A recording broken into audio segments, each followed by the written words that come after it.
আসসালামু আলাইকুম। প্রিয় শিক্ষার্থীরা, তরলের বাষ্পচাপ বলতে কি বোঝো? তরলের বাষ্পচাপের উপর তাপমাত্রার প্রভাব বর্ণনা করো। প্রশ্নটি ডিগ্রিতে 17 এবং 20 সালে আসছে, তোমরা দেখতেই পাচ্ছ। দেখো, তরলের বাষ্পচাপ বলতে কি বোঝো, এই সংজ্ঞাটা আমাদের অতি সংক্ষিপ্ত প্রশ্নের মধ্যে পেয়ে যাবে। তাই সংজ্ঞাটা তোমরা একটু দেখে নিবে, অতি সংক্ষিপ্ত প্রশ্নগুলোর থেকে নোট করে ফেলবা। আমি আলোচনা করব তরলের বাষ্পচাপের উপর তাপমাত্রার প্রভাব বর্ণনা করতে। তোমরা অবশ্যই অবশ্যই পরীক্ষায় এই গ্রাফটা দিবা। দেখো, তাপমাত্রা যত বাড়ে আমাদের বাষ্পচাপ তত বাড়ে, দেখতে পেলে? গ্রাফটা হুড় করে বাড়তেছে। তাপমাত্রা যত বাড়তেছে গ্রাফটা তত উপরের দিকে উঠতেছে। তার মানে সম্পর্কটা সমানুপাতিক সম্পর্ক অনেকটাই। কারণ তাপমাত্রা বাড়লে চাপও বাড়তে থাকে। তুমি বলবে যে তরলের তাপমাত্রা বৃদ্ধি হলে বাষ্পচাপ বৃদ্ধি পায়। কেন বৃদ্ধি পায়? কারণ তাপমাত্রা আমরা জানি গতিশক্তি হচ্ছে 3/2 nRT।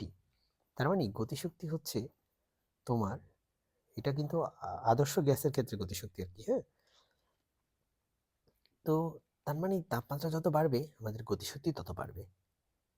আচ্ছা, যদি গতিশক্তি বাড়ে এই কথাটার মানে কি? মানে অণুগুলো ছোটাছুটি বেড়ে যাবে না?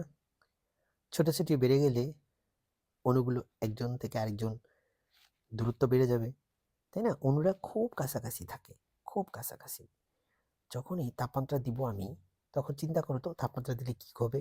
ওদের মধ্যে মোশন বেড়ে যাবে, ওরা নাচানাচি করবে, এরকম হেলাহেলি করবে, বা এদিকে এদিকে এদিকে ছোটাছুটি করবে। এই যে ওরা ছোটাছুটি করতেছে, ছোটাছুটি করতেছে এদিক ওদিক করতে করতে ওরা পাত্র, ধরো এই পাত্রের মধ্যে আছে, তাই না? এই পাত্রের দেয়ালে গিয়ে জোরে জোরে ধাক্কা দেবে, দেয়ালে গিয়ে জোরে জোরে আঘাত করবে।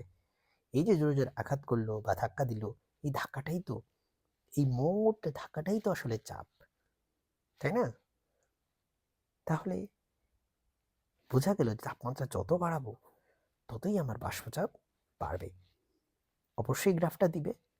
এবং আমি যেভাবে ব্যাখ্যাটা করেছি যে তাপমাত্রা বাড়াইলে অণুগুলো ছোটাছুটি বাড়ে, গতিশক্তি বেড়ে যায়, গতিশক্তি বেড়ে গেলে অণুগুলো আন্তঃআণবিক আকর্ষণ শক্তি কমে যায়, কমে গিয়ে বস্তুগুলো দেয়ালে গিয়ে জোরে জোরে আঘাত করে, সেজন্যই বাষ্পচাপ বাড়ে, চাপ বাড়ে।